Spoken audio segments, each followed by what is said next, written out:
ദിവസവും നമ്മൾ ഏതാണ്ട് 25,000 പ്രാവശ്യം ശ്വാസമെടുക്കുന്നു. ഓരോ തവണ ശ്വാസമെടുക്കുമ്പോഴും ഓക്സിജൻ എന്ന വാതകം നമ്മൾ ശ്വസിക്കുന്നു.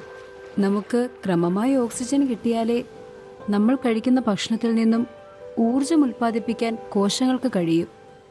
എന്നാൽ എങ്ങനെയാണ് ഈ ഓക്സിജൻ നമ്മുടെ ശ്വാസകോശത്തിൽ നിന്നും ശരീരത്തിലെ കോടിക്കണക്കിന് വരുന്ന കോശങ്ങളിലേക്ക് എത്തുന്നത്? ഓരോ തവണ നമ്മൾ ശ്വാസമെടുക്കുമ്പോഴും ഓക്സിജൻ ശ്വാസകോശത്തിൽ നിന്നും രക്തത്തിലേക്ക് കടക്കും. പിന്നീട് അവയെ ശരീരത്തിന്റെ പല ഭാഗങ്ങളിലേക്കും എത്തിക്കുന്നത് ചുവന്ന രക്താണുക്കളാണ്. ഓക്സിജൻ ആവശ്യമായ സ്ഥലത്ത് കൃത്യമായി എത്തിക്കാൻ സഹായിക്കുന്ന രീതിയിലാണ് ഈ കോശങ്ങളുടെ ആകൃതിയും ഘടനയും.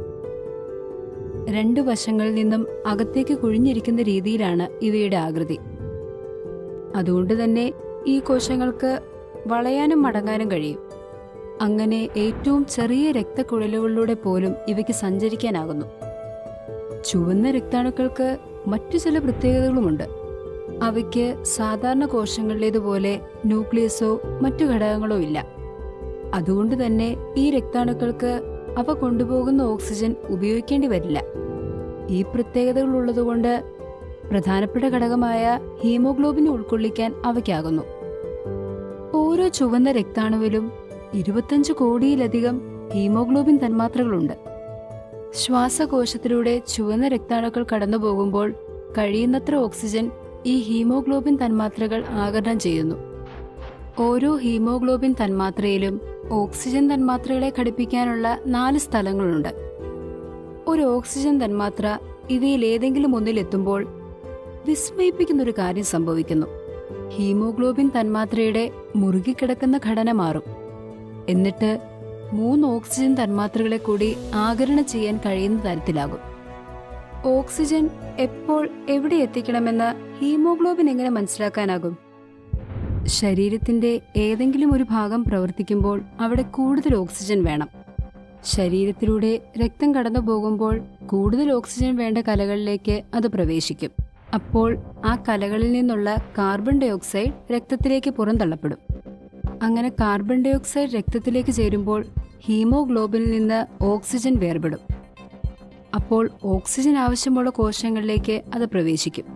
അതേസമയം രക്തത്തിലേക്ക് ചേർന്ന കാർബൺ ഡൈ ഓക്സൈഡിന്റെ ഘടന ഒരു രാസപ്രവർത്തനത്തിലൂടെ മാറി പ്ലാസ്മ വഴി അത് ശ്വാസകോശത്തിലേക്ക് എത്തുന്നു. എന്നാൽ കുറച്ച് കാർബൺ ഡൈ ഓക്സൈഡ് ഹീമോഗ്ലോബിൻ തന്മാത്രകൾ വഴിയാണ് ശ്വാസകോശത്തിലെത്തുന്നത്. ശ്വാസം വിടുമ്പോൾ ഈ കാർബൺ ഡൈ ഓക്സൈഡ് ശരീരത്തിൽ നിന്ന് പുറന്തള്ളപ്പെടും.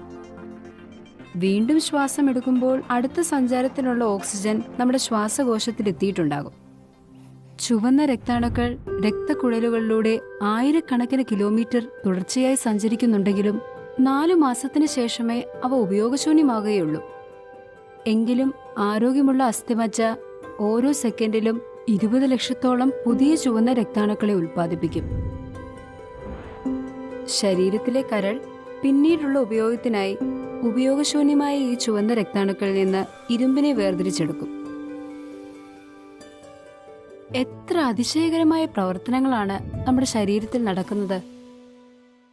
നിങ്ങൾക്കെന്തു തോന്നുന്നു? നമ്മുടെ ശരീരത്തിലുള്ള കോടിക്കണക്കിന് ചുവന്ന രക്താണുക്കളിലൂടെയുള്ള ഓക്സിജന്റെ ഈ സഞ്ചാരം പരിണമിച്ചുണ്ടായതാണോ? അല്ലെങ്കിൽ അതാരുടെ കരുവിരുത്?